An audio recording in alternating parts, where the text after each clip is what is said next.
아 오빠 그 얘기 정신병동. 정신병동. 나 다 봤어. 아, 다 봤어요? 나는 못 봤어. 안 볼 거야. 나중엔 보겠지. 정신병동에도 봄이 온다. 약간 여기는 기본적으로 아침에 온다. 아침이 온다.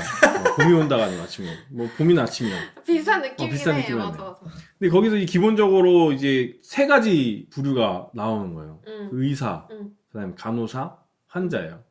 근데 이게 그냥 의사, 간호사, 환자 이게 계층을 말하는 게 아니고 치료자, 그다음에 환자인데 그 사이 어딘가가 그 의사와 간호사들이 약간 스펙트럼이 걸쳐 있어요. 그러니까 그게 뭐냐면 그 중간에 있는 사람들이 치료자가 될 수도 있고 환자가 될 수 있는 포지션인 거야. 결론적으로 이 드라마가 던지는 메시지는 누구나 정신병을 앓을 수 있다. 아니 이미 앓고 있지만 치료가 필요한 수준까지 가느냐 아니면 혼자서 그 감당이 가능하느냐 그 극 중에서 의사가 이런 말을 합니다. 면역력이 약해질 때 그 병이 되게 크게 나온다. 맞아. 그 면역력이 약해졌을 때 병이 크게 나온 거를 우리는 도와드리는 거다. 감당할 수 있도록 이렇게 표현을 해요. 그래서 이런 맥락을 일관성 있게 펼치기 위해서 그 간호사가 실제로 정신병을 겪습니다. 병원을 가. 그리고 정신병원에 입원을 하고 심지어 격리병동 그 격리병동에까지 갔다가 다시 간호사로 이제 복귀를 하는 이 과정이 전체적인 맥락이고 맞아. 그 역할이 박은빈이야? 박보영 안 나와요. 죄송해요. 박보영 중요해요. 박보영. 헷갈리지 말아주세요. 그리고 이제 전체적인 맥락은 그렇고 사이사이에 뭐가 있냐면 하나하나의 병이 나와. 강박증. 에피소드별로 다른 그런 그쵸, 게 있는 그쵸. 거지. 강박증도 나오고 예를 들면 그 뭐죠? 그 환상 착각을 조현병도 나오고 그 착각을 일으키는 병이 있어. 그 환각은 아닌데 하여튼 환상 그 게임 그분. 그것도 있고 처음에 나온 그 옷 빨가벗고 다니는 춤췄던 그 사람도 결국에는 그 착각 환청 환각 약간 그런 계열이거든요. 그 남편이 판사. 막 그렇게 생각하고 있는 그 사람 아니야? 아니야, 난 진짜 남편 판사야. 아, 진짜 남편 판사인데, 그러니까 결국에는 이 에피소드가 말하는 게 뭐냐면 항상 그 환자가 나오고 환자의 그 비슷한 상황을 겪는 간호사의 삶이 같이 나와. 맞아. 같이 나와서 이 환자가 이 사건 때문에 이렇게 됐는데 이 간호사나 의사는 그거를 겪고 있는 과정. 딱 중간 단계. 요거를 계속 일관되게 이제 보여줘요. 맞아. 그래서 첫 번째 에피소드가 뭐였냐면 그 아빠가 인생에 사는 동안 되게 너는 착해야 되고 너는 이제 막 성숙해야 되고 너는 이제 좋은 아내가 돼야 되고 이렇게 자라온 여자가 정신병원에 입원한 거예요. 근데 이 남편이 판사고 뭐 되게 집안이 괜찮아요. 괜찮은데 그 입원을 하고 나서 현실 부정을 해요. 나는 엄마가 날 입원시켰을 수 없다. 어쨌든 엄마가 날 입원시킬 리가 없다. 날 퇴원을 시켜달라 하긴 하는데 어쨌든 입원이 됐고 그 엄마가 이 환자를 면회 와요. 딸이니까 너무 아끼는 딸이야. 딸을 면회 오는데 너 청포도 좋아하잖아. 먹어 하면서 청포도를 가져다 줘. 근데 이 사람 꽃도 들어있고 막 작은 꽃장식에다가 근데 이 환자가 먹질 않는 거야. 근데 왜 안 먹을까? 근데 계속 올 때마다 청포도를 가져오는데 안 먹는 거예요. 알고 보니까 이 딸이 청포도를 안 좋아해. 근데 이 엄마는 아니야, 넌 좋아해야 돼. 그러니까 이게 기본적인 모티브야, 이 삶에. 그러니까 얘가 좋아하지 않는데 넌 좋아해야 돼. 넌 이걸 잘해야 돼. 넌 이걸 좋아해야 돼. 이렇게 강요받은 삶을 계속 살고 있어서 강박, 약간 그런 그 무슨 병이죠? 강박이 생긴 거예요. 그래서 결국에 해결은 뭐 그동안의 삶에서 흘러왔던 패턴을 꺾어서 이 문제를 해결한다. 그래서 이 사람이 정신병원을 나가게 된 계기는 뭐냐면 엄마 나 청포도 싫어해. 그 얘기하는 것까지가 시간이 많이 걸렸지. 많이 걸렸어요. 나 청포도 싫어해. 근데 그 엄마가 부정을 해. 아니야, 너 청포도 좋아했잖아. 너 청포도 좋아해. 아니, 난 싫어해. 이렇게 해서 나중에 엄마가 청포도, 딸기 이런 걸 다 해서 가져와요. 그 와중에도 딸기랑 했는데 청포도가 껴있었어. 청포도 싫어한다 그랬는데. 근데 그것도 상징성이 있다고 봐요. 그러니까 완벽하게 돌이킬 수는 없고 왜냐면 엄마 쪽에서도 그거를 완벽하게 하는 게 아니고 노력이 필요하다. 이 꺾는 게 약간 방향을 조금이라도 트는 게 중요하다는 거를 좀 보여주려고 드라마에서 청포도를 꼈던 것 같아요. 맞아. 이런 식으로 이제 전개가 돼요. 음. 이게 1화 에피소드입니다. 맞아. 그러니까 되게 잘 만들었다고. 그것도 순위 안에 들었지 않았어? 지금 정신병도? 그렇지 않을까? 내가 재밌게 봤으니까. 근데 난 오빠가 이걸 끝까지 봐야 이해할 수 있는 맥락이 있다고 얘기했잖아요. 네. 저는 근데 불편한 요소라기보다는 다 뭔가 너무 일상 속에서 일어날 수 있는 일들, 있음직한 일들이라고 생각해서 그리 충격적이진 않았어. 그냥 생각보다 다 누구나 겪고 있을 수 있는 일이다라는 뭔가 일상적인 느낌이었었어. 그쵸. 두 번째로 좋았던 점은 이제 뭐냐면 그 정신병에 대해서 되게 표현을 되게 어떻게든 그 느낌을 그러니까 겪어보지 않은 사람한테 그 좀 같이 공감할 수 있도록 시각화를 좀 신경을 썼어요. 맞아. 그래서 예를 들면 환상 속의 환각을 보는 사람들은 진짜로 막 특수효과가 엄청 들어와. 갑자기 뮤지컬이 막 펼쳐지고 토끼가 막 뛰어다니고 막 그래. 엄청 큰 토끼가. 처음에는 이걸 보고 와 인도풍 영화 같다. 너무 진짜? 억지와 너무 소름 돋게 민망하다라고 생각을 했는데 정신병을 갖고 있는 사람이 느끼는 그 감각이나 이런 걸 표현하려면 제가 예전에 그걸 봤거든요. 마약 종류별로 그 이 마약을 했을 때 어떤 현상을 겪는지를 좀 시각화하고 청각을 그 준비한 게 있어요. 그러니까 막 사람 얼굴이 막 갑자기 징그럽게 막 변했다가 막 공간이 막 뒤틀어졌다가 이렇게 막 다 다르거든요. 이런 것처럼 각각의 정신병을 겪는 사람들이 실제로 이 사람이 느끼고 있는 걸 최대한 이제 보여주려고 표현을 많이 해요. 감독들은 그런 인터뷰를 통해 가지고 다 취재해보고 그런 것들을 최대한 형상화하려고 했을 거야. 그쵸. 시나리오 안에. 맞아요. 그래서 그 와닿았던 게 제일 생각이 나는 건 세 가지인데 하나는 아까 말했듯이 거대 토끼가 뛰쳐나오는 얘가 이 이름이 생각나네. 그 무슨 중이지? 하여튼 그 강박증해서 뭐 자기가 자유롭게 시고 막 억압된 걸 막 벗어 던지고 그래서 실제로 그 옷을 벗어요. 막 속옷도 막 벗어. 그런 거 하나랑 하나는 이제 게임에 빠진 사람. 게임이 빠진 사람이 실제로 게임 속에 사는 거야. 그래서 이 사람이 게임 용어를 써도 그 게임에서 보신 거 아니 이렇게 표현을 하면 안 돼. 너무 화를 내시지. 난 그 무슨 소리 하시는 거예요? 전 진짜 이렇게 신의 하는데. 아들인데 왜 그래?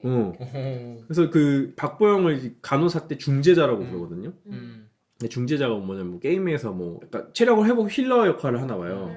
근데 그걸 이제 박보영한테 계속 간호사니까. 근데 그 사람 관점에서 진짜로 고대 옷을 입고 막 용이 막 날아다니고 막 그래. 재밌겠다. 그런 걸 표현해주고. 보고 싶다. 스포그만? 아니야. 상관없어. 그리고 하고 나머지 하나는 공황장애. 공황장애 나오는데 그게 뭐냐면 물이 막 차오르는 거야. 맞아. 물이 막 사방에서 막 차올라서 숨을 쉴 수가 없어. 실제로 공황장애를 겪는 사람이 과호흡증이 먼저 오거든요.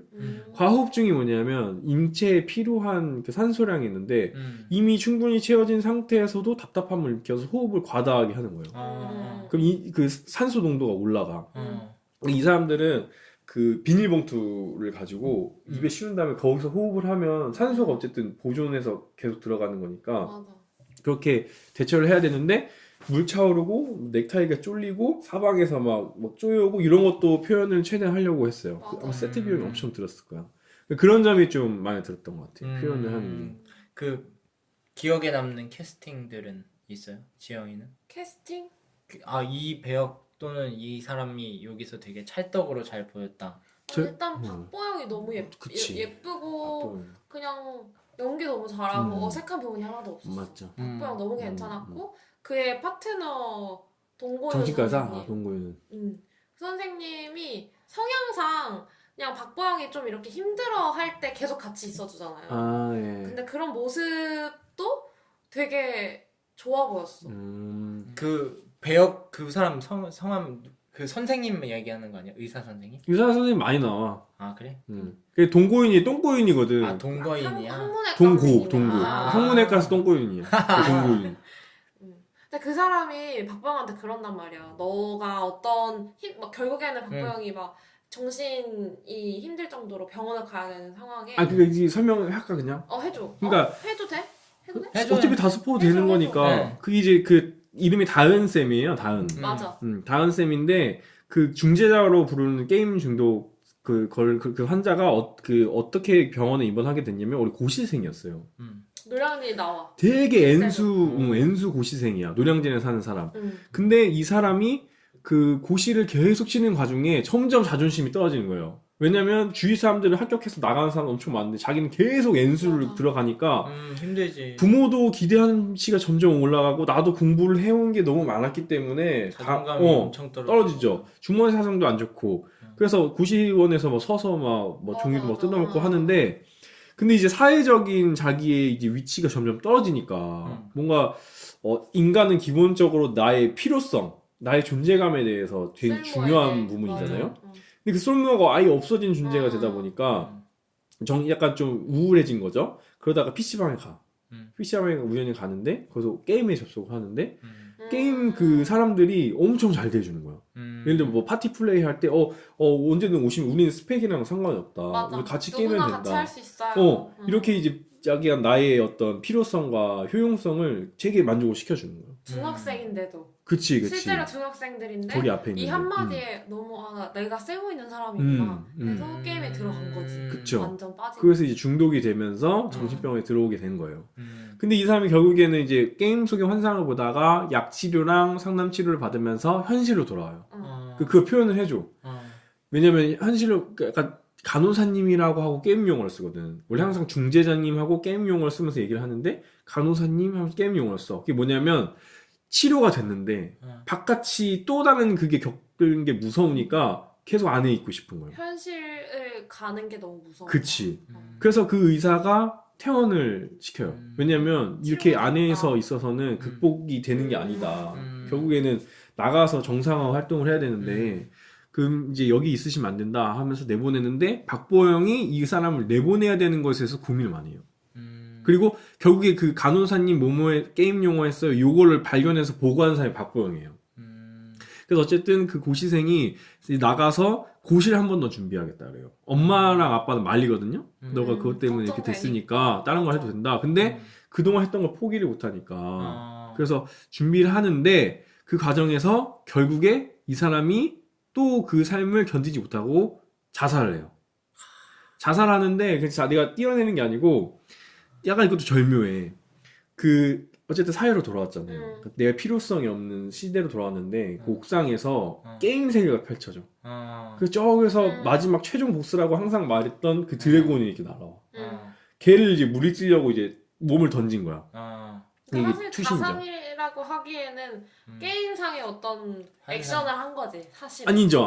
그거를 그렇게 보기보다는 진짜 자살이라고 봐야 돼. 그 세상을 선택을 한 거예요. 이 세상을 버리고 그 세상을 선택을 한 거야. 내가 쓸모 있는 세상, 내가 뭔가를 할 수 있는 세상을 선택을 한 건데 이제 그렇게 생각하고 죽은 거네. 그쵸. 그 등진 거죠. 내 현실을 등지고 내가 할 수 있는 거기로 이제 뛰어든 거예요. 근데 그게 죽음이었던 거죠. 근데 하필 고시생이 그 자살하기 전에 박보영한테 전화가 갑니다. 잠깐 차 한잔 해요. 잠깐 볼 수 있어요. 왜냐면 박보영이 퇴원할 때 언제든 자기한테 연락을 하라 그랬거든. 전화를 했는데 박보영이 그때 또 썸남한테 고백을 받는 순간이었어. 그래서 지금 곤란할 것 같아요 라고 하고 끊고 자살하고 그 소식을 알게 된 거야. 박보영이 이제 패닉에 빠지는 거야. 그때부터 이제 우울증이 시작되면서 박보영이 자살 기도까지 하게 돼.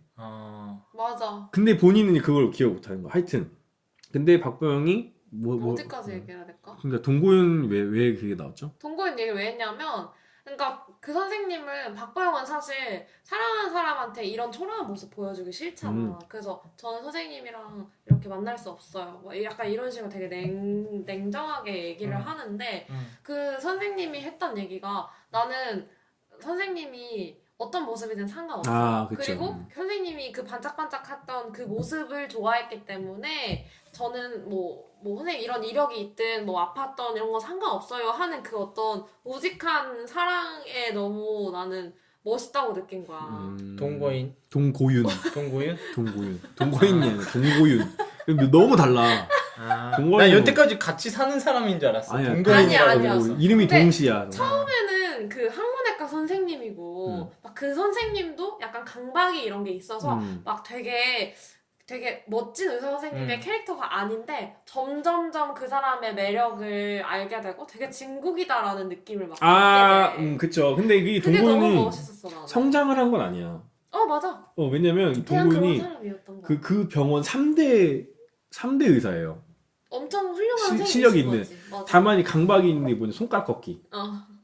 손가락 꺾기 강박이 있어. 계속 꺾고 신호를 두두두두두두두두두. 근데 이제 이게. 정말 아예 그 막 마디를 다 꺾어. 마디가 굵어. 그래서 결국 이게 손가락 꺾으면 마디 굵어진다 그러잖아.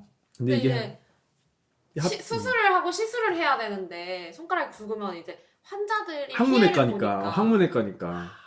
이제 그런 것 때문에 또 그런 게 그 사람의 처음에 캐릭터야. 그치. 근데 그거에 쌓여 있었던 거지. 그 사람의 진국인 모습을 몰랐는데 어쨌든 사람을 대하고 그 되게 그냥 우직하게 그 한 자리에 계속 옆에 있어주는 모습이 나는 되게 그 캐릭터가 너무 멋있다는 생각이 들었어. 근데 이게 또 어떻게 보면 드라마가 그 현상에만 집중하면은 예를 들면은 아까 전에 그 고시생 같은 경우에는 그 상황에서 게임을 해? 그러면 뭔가 게임이 되게 나쁜 것처럼 느껴지잖아.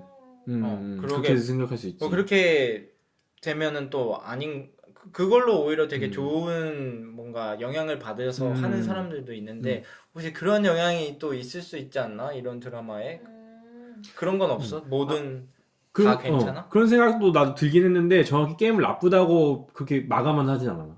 그러니까 어떻게 보면 그런 거지.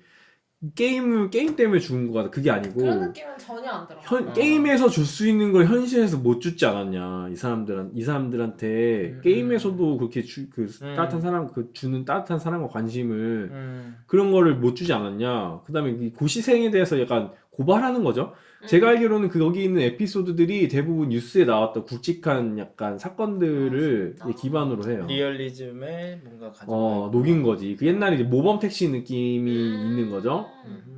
그리고 동고현 선생님 같은 경우는 애초에 캐릭터 설정이 뭐냐면 그 환자가 잘 치료하고 또 환자가 선생님을 바꿔달라 그래. 왜냐면 이게 손가락 마디가 굵어가지고 시술이 너무 힘들다고 바꿔달라고 하는데 그 과정에서 이제 심리 상태로 그렇구나 하면서 흔들리지가 않아요. 그래서 약간 주변에 약간 그런 말이나 이런 좀 안 좋게 생각할 수 있고 그쪽 빠질 수 있는 것에서도 약간 멘탈이 좀 덜 흔들리는 사람이다. 그냥 캐릭터가. 우직한 그런 느낌. 네, 왜냐면 그게 의사거든요. 근데 처음에 얘가 의사인 줄을 몰라요. 그냥 손가락 엄청 꺾는 사람이라고 생각을 하는데 그래서 이 사람이 정신과 의사랑 상담받는 장면에 처음 등장해요. 맞아. 정신과 의사한테 자기가 그 직장에서 뭐 이렇게 어려움이 있는데 이렇게 하는데 그 직장이 여기 병원인지는 모르고 그 정신과 의사 상담을 해준 거지. 그러니까 알고 보니까 이 사람이 이제 항문외과 잘 나가는 의사였던 거예요. 근데 이제 의사가 이제 의사한테 진료를 받는 것도 그다음에 그 사람이 처방을 내는 거 그대로 따라하는 것도 이 사람이 약간 좀 유연한 사고와 약간 그런 커버할 수 있는 안정적인 느낌을 좀 표현을 한 거죠. 그래서 동고윤이 그 다은쌤 옆에 있었던 거고. 되게 그 사람이라는 캐릭터, 동고윤이라는 사람이 되게 안정형의 그렇죠. 캐릭터였나 그런 보다. 거 표현이 돼요. 맞아. 되게 뭐 의사 선생님이 하라는 대로 하고 또 남들이 뭔가 시도해보지 못할 만한 일들, 뭐 자기 커리어 약간 숙려가면서 그냥 그거 뭐 치료받으려고 했던 그런 거나 뭐 그런 것들이 되게 그 사람한테는 매력적인 사람일 수 있겠네. 약간 정력 같기도 하고. 매력적인 사람이구만. 나는 또 정신병원을 살짝 봤었는데 코멘터리 같은 거 하잖아요. 거기서 이제 정신병동을 그 사람들이 위에 천장도 하늘을 보게 그 병원을 꾸며놨고 밝은 색깔들을 다 써놨어. 그 벽이나 이런 인테리어를. 그래서 그런 인테리어도 되게 정신병동 하면 막 쇠문으로 잠겨져 있을 것 같고. 여기가 또 이제 드라마를 많이 봐가지고. 보통 그렇잖아요. 정신병원. 어둡고 막 되게 삭막하고 차가울 것 같은데 되게 알록달록하고 하늘도 보이게 하고 날씨가 어떨지 다 보이게 하고 이런 장치들을 보고서도 되게 뭐랄까 편견이 많이 깨졌고 정신병을 앓고 있는 사람에 대한 편견? 근데 많이 깨지지 않았어? 그래서 그거를 의도한 건지 모르겠는데 정신병동이 한 번 더 다른 정신병동이 한 번 더 나옵니다. 거긴 어떻지? 거기는 완전 하얘요. 그러니까 옛날에 우리가 알던 정신병동의 공간이랑 매우 비슷해요. 하얀 병. 그래서 이름도 하얀 병원이야. 근데 이제 여기 정신병동은 조금 그렇게 맞아. 막 꾸민 거고 맞네. 한 병동이 더 나오는데 이걸 통해서 약간 보여주는 거예요. 정신병동이 이감이 아니고 감옥이 아니니까. 그 트랜스퍼라고 하는 이송, 후송? 약간 그런 개념 이제 보여주면서 정신병동이 다 그렇진 않다. 흰 옷에 뭐 아직 흰 벽지, 흰 약간 환경이 여기와 같지 않다는 것도 충분히 현실을 반영하려고 보여준 것 같아요. 근데 그게 사람들이 현실을 살아가다가 정신병원 가봐야지라는 생각을 좀 할 수 있게끔 만들어주는 것 같아.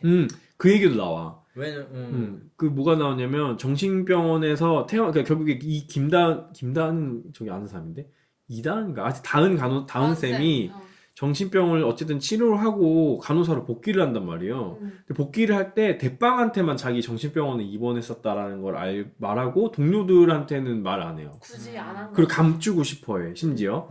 근데 어느 날 갔던 정신병원에서 예전에 자기한테 간호사 시절에 입원했던 환자를 거기서 만나는 거야. 환자 대 환자로 만나. 근데 이 사람의 형 때문에 다시 간호사로 돌아왔을 때 이 환자도 여기로 병원으로 오거든. 그럼 박보영 간호사고 다시 돌아왔고 이 사람 환자로 들어온 건데 환자 형이 이제 그 환자 보호자들한테 다 얘기를 한 거야. 저 간호사가 보호병동에 있던 간호사다. 근데 어떻게 병신병원에 있던 사람이 여기에서 간호사를 하냐. 이걸 이제 필두로 해서 또 이걸 비슷하게 겪는 간호사의 그 삶도 같이 펼쳐지면서 결국에 정신병원에서 치료를 받은 사람의 사회 복귀에 관한 내용이 이제 나오는 거예요. 맞아. 그러면서 결국 매듭은 약간 찝찝하게 끝나긴 해요. 그러니까 되게 매끄럽진 않아. 그냥 결국에는 이 사람들을 차별 없이 대화해야 한다라고 메시지가 있긴 하지만 속 시원하지 않은 거지. 않다. 근데 이게 사실이기도 해. 맞아. 현실에서. 우린 속 시원, 딱 조현병 있다 그러면 나 같아도 일단 무서워. 무섭지. 맞아. 근데 이게 편견이라는 거 아는데도 일단 어쨌든 사회가 이제 이렇게 된 거죠. 왜냐면 뉴스에 이제 나오는 내용은 어쨌든 그걸 우리가 알고 있으니까. 근데 이거 편견을 깨려고 하는 사람도 편견이 있는데 약간 자신을 우선순위로 생각하는 사람들에게는 깰려는 의지가 없는 사람들에게는 의미가 없는 거예요. 그러니까 이제 정신병원에 이제 안 가려고 숨기려고 하는 것도 나와요. 간호사가 그 자기 입원시켜야 되는데 안 가겠다, 안 가겠다 이런 것도 많이 나옵니다. 여러모로 너무 재밌었어요. 무거울 수도. 근데 몇 번 울기도 하고 그래. 맞아요. 저도 울었어요. 그냥 막 엉엉 이런 건 아니고 그죠. 막 그래도 찡한 포인트들이 꽤 있고. 약간 그 스리생 같은 그런 느낌이. 약간 비슷한 느낌이긴 한데 스리생보다는 느낌이 근데 다르긴 해. 한계병동에서만 다르니까. 흐름은 비슷한데. 에피소드 진행 방식이나 이런 것들은 비슷할 수 있는. 근데 결국에는 한 사람으로 풀어지는 스토리이다 보니까 집중되는 게 좀 더 다른 거. 그러니까 이제 스리생 같은 경우는 있을 법한 일이 벌어지잖아. 응답하라나 스리생의 특징이 그냥 진짜 일상. 그 사계에서 일어날 법한, 그러니까 실제 일어나지 않겠지만 일어날 법한 약간 일상들을 전하는 느낌이라면, 왜냐면 정신병동은 이 메시지가 있습니다. 어쨌든 특이하게 내가 그 상황을 당연하게 느낄 수 있는 그런 일상적인 그림들은 아니니까. 그쵸. 근데 보면 저럴 수 있구나 일상적이게 느낄 수는 있는데 실제로는 현실 가능한 일들은 아니니까. 그쵸. 조금 차이는 있는 것 같아. 그리고 지금 이제 사회 신점으로는 이 정신과가 되게 주목을 받고 상담소도 엄청 많이 생기고 정신병원들도 이제 주변에 엄청 많이 생겨났단 말이에요. 실제로 서울시에서는 30살 이상 청년들한테 한 달에 10만 원인가? 정신과적 지원을 해줘요. 그 우울증이나 이런 거. 그런 것만 예산 쏘는 방향성이나 이런 것만 해도 약간 요 포인트가 이제 주목받는 시대에서 치료를 고민하는 사람들에게는 주는 메시지인데 개인적으로는 그 병을 앓고 있는 사람들에게는 다소 아플 수 있겠다. 그래서 사실 그런 병을 겪고 고통스러워하고 있는 사람에게 보여주려고 하는 드라마라기보다는 조금 더 대중적인. 그렇죠. 약간 대중들에게 이런 상황, 약간 우리가 흔히 볼 수 없는 상황을 좀 소개해주고 맛보게 해주는 듯한 느낌? 그래요. 어떤 드라마나 거기에 사용되는 소재의 인물들은 다 불편할 수밖에 없긴 할 수는 있는데. 왜냐면 나를 저렇게 보나? 약간 그렇게 생각할 수 있으니까. 맞아. 근데 이제 대중들한테 전하는 메시지. 한번 봐야겠네요. 은근히 지금 반전적인 얘기들을 많이 하긴 이게 스포예요. 했는데 은근히 또 그 순간순간에 반전들이 있어서 맞죠. 그냥 재미있게 볼 수도 있는. 그러니까 잘짜 나는 개인적으로 구성이 12화거든요. 그래서 그렇게 길진 않아. 몇 분이야? 편당? 1시간이요. 근데 나는 이게 막 한 자리에 앉아서 쭉 보게는 잘 안, 그러니까 그래도 소모가 많이 되긴 해. 소모가 생각보다. 되죠. 소모가 그래서 되죠. 다 이게 계속 보기에는 조금 감정적인. 약간 소모 많이 돼서 조금 천천히 봤던 것 같긴 해. 한 2주 걸쳐서 봤는데. 그 등장인물이 그게 많지 않아. 단순해. 거기서 그 보호사님도 어떻게 봤어요, 오빠는? 보호사님? 그 남자 선생님. 보호사님. 은근히 감초적이고 음. 되게 잘 없는, 현실 세계에 잘 없는? 그쵸. 그 모든 것은 보호사님으로 통한다 약간 그런 느낌인 거죠. 맞아. 그러니까 막 다은쌤이 뭐 지각을 예를 들어 해. 그러면은 그 선임 간호사님한테 이제 혼날 수도 있잖아. 그럴 때도 뭐 이렇게 괜히 감춰주죠. 위트 있게 감춰주고 하는데 사실 같이 꼰대짓 할 수도 있잖아. 근데 다 이렇게 품어주는 그런 사람이 있다는 것도 나는 되게 이분? 아니 이선 수쌤이 있고 남자 선생님 있어. 그러니까 막 사람들이 자해하고 이러려고 할 때 좀 아예 힘으로 조금 그러니까 액팅아웃이라고 보호해주려고 표현하거든요. 하는. 돌발 맞아. 행동을 이제 막아주는 이제 보호사인데, 근데 이 사람이 이제 요 병원에서 한 30년을 일했다 그랬나? 맞아. 그래서 병원에 제일 오래 했지. 질이라든지 숨겨진 포인트라든지 역사라든지 이런 걸 다 알고 그게 있어요. 되게 나는 위로였어. 그런 사람이 실제로는 잘 없잖아요. 음. 이런 사람 있는 것도 되게 감사. 근데 그거 약간 그런 포인트가 아닐까요? 그 항상 뭔가 그 보호사가 등장할 때 액팅아웃이나 이럴 때 있지만은 간호사들이 도움을 필요할 때 등장하는데 그때 항상 말하는 게 뭐냐면 보호사님을 찾아가봐. 보호사님을 찾아가봐. 맞아. 그러니까 그게 저는 개인적으로 도움을 청하는 거 어려워하는 사람들 그런 사람들에게 조금 던지는 메시지가 아닐까. 네. 도움을 요청하면 된다. 도움을 청하면 도움을 받으면 훨씬 그걸 쉽게 풀어갈 수 있는데 실제로 도움 청하는 걸 되게 어려워하는 사람들이 주변에 은근히 많단 말이에요. 그런 사람들에게 이제 약간 도움을 청하면 받을 수 있는 도움이 있다. 생각보다 간호사는 다른 사람 위하는 업이니까 맞죠. 그 사람들도 도움을 받고 싶어 하는 때가 있구나. 근데 웹툰이 원작이네. 맞아. 거의 우리나라 웹툰들이 드라마랑 영화 먹여 살리는 것 같아. 그 웹툰에서는 진짜 내가 알기로 사람이 나오지 않아. 동물들인가 나와. 아 그래? 그럼 동물들이 동물들이 나와. 주인공이야? 그러면은 영화로 연출도 되게 잘한 거다. 이게 드라마로까지 연출한 거를. 옛날엔 상상력을 그림으로만 풀어서 쓸 수 있다면 이거를 뭔가 구현할 수 있는 우리나라도 이제 시스템 그래픽 기술이 다 되니까. 그 제일 중요한 건 아니고 빼먹었네. 그 엄마 얘기가 나요. 들레 엄마? 민들레. 그러니까 이름이 민들레 간호사인데 맞아. 그러니까 이름에 의미 부여가 된 사람들은 그 캐릭터가 나와요. 동고윤도 사실은 똥꼬 관련 민들레는 거친 들판에서 솟아난 꽃이라는 게 캐릭터에 잘 녹였어요. 뭐냐면 이 엄마가 도박 중독자예요. 도박 중독자인데 얼마나 이 딸을 괴롭히냐면 돌아다니면서 이 딸 이름으로 대출을 받고 빚을 져.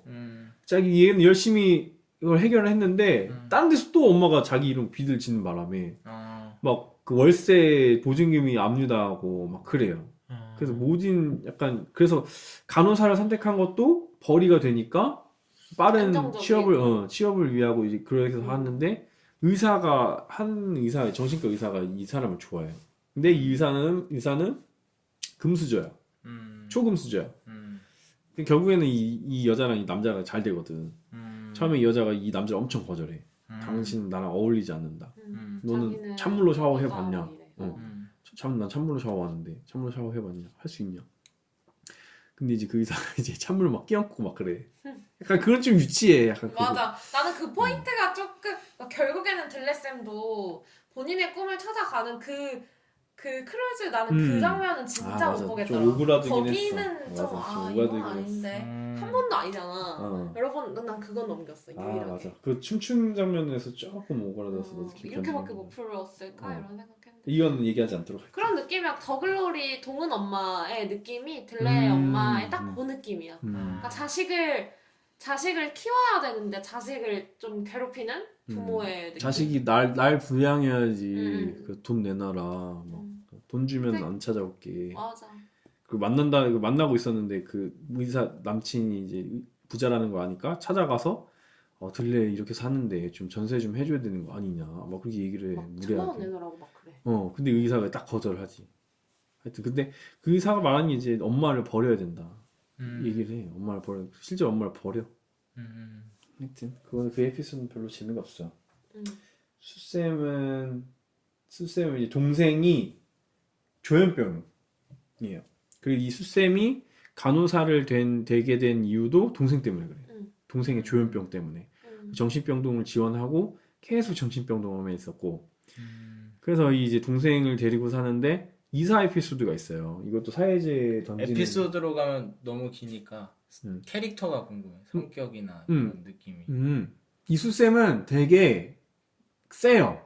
센 그 여장부 스타일이야. 근데 그래서, 또 엄마 같은? 엄마 같은. 엄마 그러니까 같은. 내 자식한테 왜 이래? 약간 하면서 막 의사 집단 다 깨부시고 약간 막 처방 잘못 내면 또 처방 약국 내려가가지고 막 이렇게 해서 대신 싸워주는 그런 캐릭터예요. 근데 강한 줄만 알고 있었는데 왜 강하냐 했을 때 이제 그 동생을 케어하면서 그런 비하인드가 그치 있었고. 쌓였던 거죠. 되게 따뜻하면서 안 꼰대 같아. 그런 상사가 많지 않은데 요즘 사회에 딱 그 선을 아시는 분이고. 결국에는 이제 그 수쌤도 자기 동생이 정신병 앓고 있는 환자였기 때문에 그 다은 쌤이 수쌤한테만 얘기했었다. 그래서 처음에 자기가 정신병원에 입원했다고. 그게 뭐 어때서? 그러니까 처음에는 동생이 정신병 환자인 거를 몰라요. 근데 그게 뭐 어때서? 라고 얘기를 해. 그래서 그 다은 쌤이 복귀를 한 건데 그게 뭐 어때서에 대한 말의 무게감이 이제 이 수쌤의 에피소드가 좀 진행됨에 따라서 무게감이 있어지는 거야. 이 사람 이거 겪었기 때문에, 맞아. 겪고 있기 때문에 이런 말 할 수 있구나. 약간 맞아. 무게감이 이제 커진 거야. 여러모로 재밌어. 볼만하겠다. 볼만해요. 메시지도 있고. 그러니까. 보는 그 연출적인 그림적인 것도 괜찮고. 어쨌든 연기도 요즘 시대에 또 필요해 그게 또 아다리가 맞아서 또 뜬 맞죠. 거잖아. 맞아 맞아. 네, 어쨌든 사람들이 관심 가졌다는 거는 또 봐야 되지. 나는 이거 이야기가 있으니까. 예고편 봤을 때부터도 되게 궁금했어? 재미있게 봤고 정신병동에 아침이 와요 이 문구 자체가 되게 셌어 나한테는. 이 제목이랑 연관성이 어떻게 돼? 그래서? 그러니까 정신병원은 이제 보통 생각하는 게 결국에 그게 정신병에 대한 정체성을 어떻게 잡냐면 사회에서는 정신병이 해결이 안 된다. 그러니까 우울증 한 번 걸리면 우울증 그냥 평생 먹어야 되는 거 아니냐. 이제 그런 거야. 그러니까 이제 아침이 없는 끝없는 밤 같은 느낌.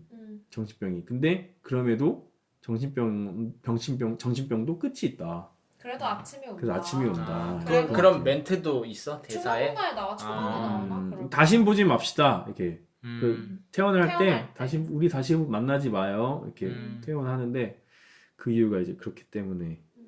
그리고 이제 결국에는 취업을 공황장애를 앓으면서 퇴사를 했다가 다시 취업하는 이제 조연도 있어요. 근데 결국에 다시 그 정신병이 도지거든. 근데 이제 그걸 어떻게 극복하냐까지 소개를 하고 끝나긴 해요.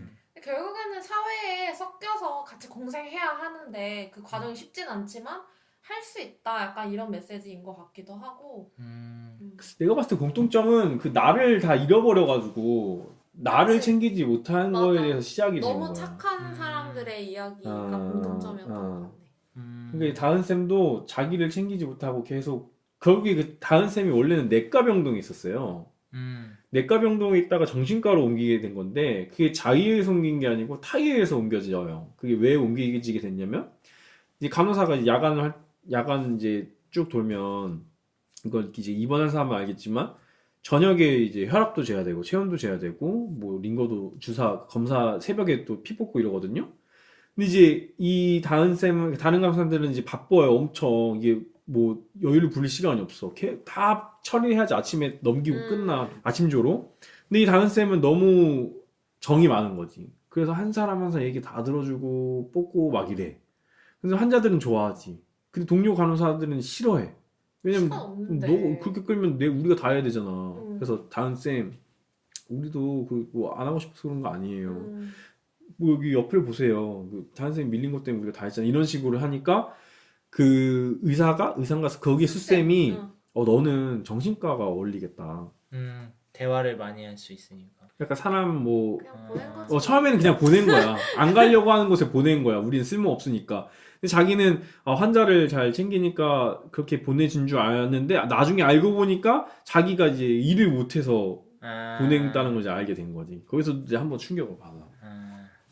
하여튼 근데 결국에 걔가 다은쌤이 우울증에 빠지게 되고 이제 극복을 어려웠던 건 자신을 챙기지 못했던 자신보다는 환자나 계속 그렇게 챙겨왔기 때문에 나를 잃어버려서 결국 잃어버린 나 때문에 이제 무너지게 됐다. 근데 이게 모든 사람 이렇게 정신병동에 있는 모든 사람이 다 그래. 엄마한테 강요된 인격, 그다음에 직장 상사에 대한 강요된 나의 그 낮은 자존감, 그다음에 사회적으로 확보되지 않은 나의 자존감이나 효능감이 없는 그런 나? 약간 다 그런 거야.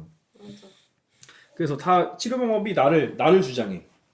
나 처음부터 싫어요. 맞아. 나 당신 보고서 안 도와줄 거예요. 나 오늘 퇴근할 거예요. 맞아. 나를 이제 주장하면서 좀 일이 좀 해결이 되는 겁니다. 그것도 참. 근데 거절하는 게 되게 어렵다고 생각할 텐데 그런 사람들 입장에서는 생각보다 거절했네? 그래? 그럼 괜찮아. 내일 하지 뭐. 내가 하지 뭐. 이렇게 보복을 안 해요. 되는데 생각보다. 생각보다 그 거절하는 거에 대한 두려움이나 안 될 것 같은데 이런 게 많다는 느낌도 들었지. 다은 쌤도 결국은 그래. 다른 사람이 좋아하는 거를 좋아하니까 내가 좀 싫어도 나도 참고하는 거지. 이런 식인 건데 나중에는 나 원래 후라이드 좋아했어. 양념 안 좋아했어. 이런 얘기하는 것들이 연습이 이제 돼서 극복해 나가는 과정이 보여지는 예전에 거지. 지영이 생각나네. 지영이가 그때 나도 다리 좋아해. 그땐 연애할 때니까요. 근데 일찍 말하셨네. 그러니까 요즘에는 진짜 다리보다 날개가 좋아. 실제로. 그때는 근데 약간 상징적으로 닭다리 다리를 두 개 다 드시는 사람. 나도.